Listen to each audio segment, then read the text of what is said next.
Hello मेरे प्यारे दोस्तों, कैसे हो आप लोग। आपको अपना YouTube channel maths by Tinku Mahato पे बहुत बहुत स्वागत है। मेरे प्यारे दोस्तों, मैं एनटीपीसी एग्जाम के टारगेट करते हुए आपके लिए 10 इंपॉर्टेंट क्वेश्चन लेकर आया हूं, जो कि आपका एग्जाम 2025 में बहुत बहुत सारे आपका जो फेज में अलग अलग डेट में ये क्वेश्चन पूछा गया और बच्चों से ये सारे क्वेश्चन में ही डाउट है। ये सारे क्वेश्चन ही बच्चों का बहुत ज्यादा गलती हुआ। तो सारे क्वेश्चन अगर आप चाहते हैं कि इस बार गलती ना हो तो इस वीडियो को आप पूरा देखिएगा। मेरे प्यारे दोस्तों, चलिए मैं क्वेश्चन पे चलते हैं। दो संख्याएं का एचसीएफ उनके एलसीएम का 20वां भाग है। एलसीएम का 20वां भाग का मतलब मेरे प्यारे दोस्त एचसीएफ और ये एलसीएम का रेशियो अगर हम बोले तो 20वां भाग का मतलब होता है 1/20, यानी 20 एलसीएम है और 1 एचसीएफ है। 20 एलसीएम और 1 इसका एचसीएफ है। और यदि एक संख्या 96 है, आपको पता है कि LCM multiply HCF equal to first संख्या मल्टीप्लाई सेकंड संख्या। अगर हम इसे एचसीएफ को ऐसे ले आते हैं तो x एक से बाहर रेशियो से बाहर निकलेगा तो x लिखेंगे और इसे रेशियो से बाहर निकालने पे 20x, तो 20x multiply x is equal to first number कितना है मेरे प्यारे दोस्त, तो फर्स्ट नंबर आपका 96 है। उसके बाद और एलसीएम एचसीएफ का अंतर 456 है, यानी एलसीएम एचसीएफ का अंतर यानी 20x minus x equal to 456। 19x बराबर 456। 19 से देखिए काट लीजिए, 19 दूना 38, 19 चौक 76, x इज इक्वल टू 24 आया। मेरे प्यारे दोस्त, इसे करने से पहले x का वैल्यू 24 रखेंगे तो एचसीएफ 24 और यहाँ x का मान रखेंगे तो 20 गुना 24, ये आपका एलसीएम आ जाएगा 480। एलसीएम आ गया और 24 आपका एचसीएफ है, तो 24 एचसीएफ है मेरे प्यारे दोस्त। एलसीएम है 480 बराबर फर्स्ट नंबर कितना है 96 मल्टीप्लाई सेकेंड नंबर। यहां से काटिए 24 चौक 96, 4 से 120 बार में 480, यानी 120 आ गया सेकेंड नंबर और यही सेकेंड नंबर आपका ऑप्शन नंबर बी होगा। ऑप्शन नंबर बी मेरे प्यारे दोस्त आपका आंसर होगा। नेक्स्ट क्वेश्चन पे आइए। दो संख्या, तो मेरे प्यारे दोस्तों आप दूसरा क्वेश्चन आप इस प्रकार से कर सकते हैं। दो संख्याओं का योगफल 184 है। एक संख्या अगर हम x मानते हैं तो दूसरा मानना पड़ेगा 184 माइनस एक्स। और कहता है एक संख्या का 1/3 यानी पहला x का 1/3 x/3, दूसरी संख्या के 1/7, दूसरा संख्या है माइनस 184 माइनस एक्स का 1/7 से 8 ज्यादा है। 8 ज्यादा है, कर लीजिए। यहां देखिएगा मेरे प्यारे दोस्त, ये हो जाएगा x/3 बराबर, इधर मल्टीप्लाई करेंगे 1/7, 7 से 1 काट लीजिएगा मेरे प्यारे दोस्त, तो 7 दूना 14 करता है क्या 184/7 माइनस x/7 प्लस 8 हो जाएगा। इधर ले आके जोड़ देते हैं मेरे प्यारे दोस्त, तो हो जाएगा क्या x/3 plus x/7 equal to 184/7 plus 8। 7 और 3 का एलसीएम 21 हो जाएगा। 7x plus 3x equal to 8 सते 56 जुट जाएगा मेरे प्यारे दोस्त, तो 56 जोड़ेंगे यहाँ पर 184 प्लस 56/7। 7 नीचे 3 बार में कट जाएगा, ऊपर हो जाएगा 10x/3 इक्वल टू, इसको जोड़ लीजिए 6 4 10 के 0, 8 23, 23 1 24। मेरे प्यारे दोस्त ये एक जीरो से एक जीरो कैंसिल हो जाएगा, x बराबर हो जाएगा 24 तिया 72, एक्स का मान आ गया 72। मेरे प्यारे दोस्त छोटी संख्या कह रहा था, x का मान पूछ रहा था, x का मान कितना हो जाएगा 72, जो कि ऑप्शन नंबर सी है। तो मेरे प्यारे दोस्तों अब नेक्स्ट क्वेश्चन पे आते हैं। तो मेरे प्यारे दोस्तों आपका नेक्स्ट क्वेश्चन है आपके सामने।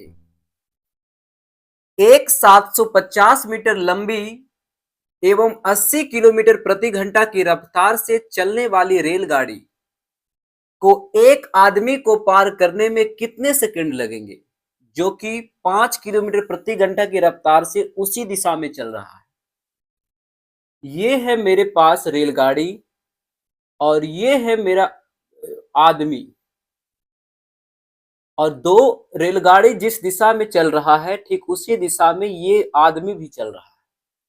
रेलगाड़ी का चाल मेरे प्यारे दोस्तों ये है 80 किलोमीटर प्रति घंटा और ये व्यक्ति का चाल है 5 किलोमीटर प्रति घंटा। तो मेरे प्यारे दोस्तों अगर दोनों उसी दिशा में चल रहा है तो अगर सेम डायरेक्शन में चलता है तो चाल घट जाता है। कितना मीटर लंबी रेलगाड़ी है? 750 मीटर लंबी रेलगाड़ी को पार करना है।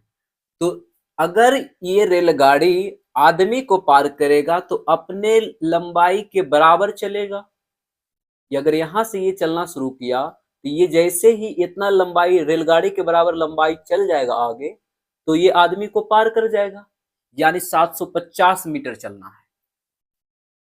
रेलगाड़ी का चाल 80 माइनस, अगर सेम डायरेक्शन में दोनों चल रहा है, रेलगाड़ी और आदमी दोनों सेम डायरेक्शन में है तो चाल घट जाएगा 80 माइनस 5 किलोमीटर प्रति घंटा।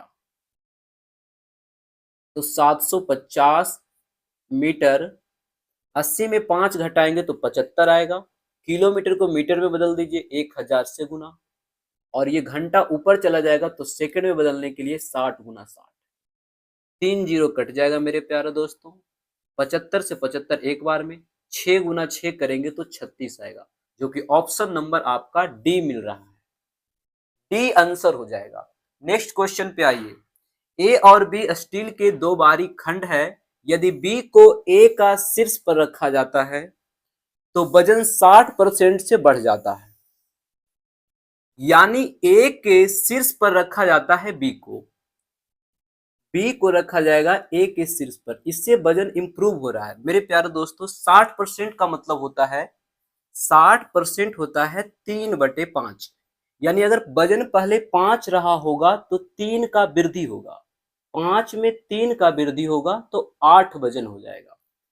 लेकिन नेक्स्ट स्टेप में कहता है यदि बी को ए के शीर्ष पर से हटा दिया जाता है, यानी इसे हटाने का अर्थ हुआ कि फिर उसी स्टेप पे जाना है। बढ़ाता है तो 8 हो जाता है, फिर ये जब उसी स्टेप पे आएंगे तो 3 घट जाएगा, तो 8 में अगर 3 घटाना पड़ेगा, किसमें? 8 में। परसेंट में बदलना है, 100 से मल्टीप्लाई। 2 से काटिए 8 को, 2 चौके 8, ये 25 चौके 100, 25 दिया 75 और बटा 2। 75/2 का मतलब होता है 37.5%, यानी 37.5% का कमी करना होगा, जो कि ऑप्शन नंबर डी है। नेक्स्ट क्वेश्चन पे आते हैं मेरे प्यारे दोस्त। तो मेरे प्यारे दोस्तों आपके सामने दो क्वेश्चन है जो अगर आपके एग्जाम में आ जाता है तो आपका दिमाग सोचने के लिए मजबूर कर देगा कि इस क्वेश्चन को सोल्व कैसे करें। मेरे प्यारे दोस्तों अगर आप अभी एनटीपीसी एग्जाम देने वाले हैं तो ये सारे क्वेश्चन को आप ध्यान से देखिए, और इस चैनल पर जो भी आपका क्वेश्चन करवाया जाएगा, आप जितने भी विद्यार्थी हैं, अभी कुछ महीने बाद रेलवे के जो भी एग्जाम आने वाले हैं, फिर आपका एसएससी का एग्जाम आने वाले हैं, हर एक एग्जाम के लिए ये रामबाण साबित होगा। मेरे प्यारे दोस्तों चलिए सोल्व करते हैं।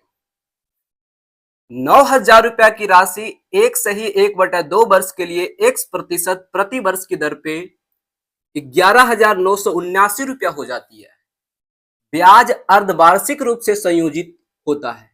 मेरे प्यारे दोस्तों एक बहुत अच्छी चीज बताया गया है कि 9,000 रुपया की राशि 11,979 हो जाता है।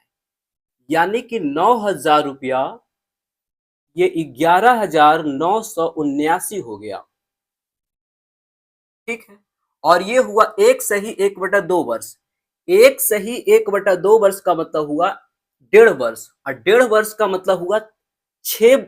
जब ये अर्धवार्षिक रूप से लेंगे तो 6 साइकिल होगा, 6 महीना का 3 साइकिल, 6 मंथ, 6 मंथ और ये 6 मंथ, यानी 3 साइकिल होगा मेरे प्यारे दोस्त। पहले इसको काट लीजिए तो 9 बार में कट जाएगा, फिर यहां काटिएगा तो 1 3 3 1 कट जाएगा, यानी 1,1331 आ गया।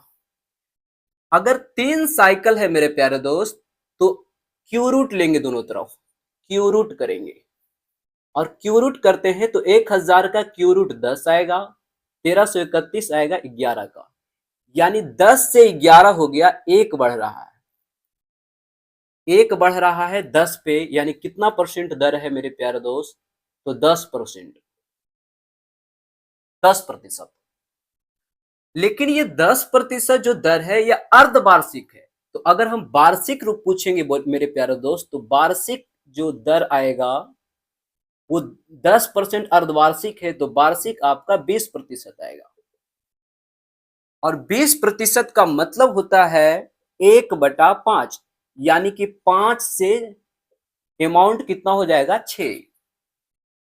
कहता है 2 वर्षों के लिए समान दर पर चक्रवृद्धि ब्याज कितना होगा, तो 2 वर्ष के लिए कह रहा है, इसलिए 2 साइकिल होगा, एक एक वर्ष का स्क्वायर करना है, 5 से 25 और 6 36, यानी इसका चक्रवृद्धि ब्याज मिल जाएगा 25 से, जब 36 हो जाएगा तो 11 का। प्रिंसिपल 25 का वैल्यू दिया हुआ है मेरे प्यारे दोस्त 9,000, तो 11 का वैल्यू निकालना है, तो आप ऐसे कर सकते हैं कि 9,000/25 गुना 11। अगर आप इसे सोल्व करते हैं तो 25 चौके 100, 9 चौके 36, यानी 3960, 3960 आएगा, जो कि ऑप्शन नंबर आपका डी है।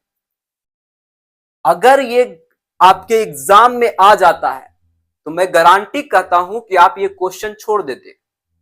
बहुत कैलकुलेटिव क्वेश्चन है मेरे प्यारे दोस्तों। नेक्स्ट क्वेश्चन पे आइए। यदि ब्याज की गणना वार्षिक आधार पर की जाती है तो किस वार्षिक ब्याज दर पर एक निश्चित राशि 2 वर्षों में दुगना हो जाएगा। मेरे प्यारे दोस्तों 2 वर्ष में दुगना मतलब 1 से हो जाएगा 2, रेशियो ले लेते हैं, 1 से 2 हो जाएगा।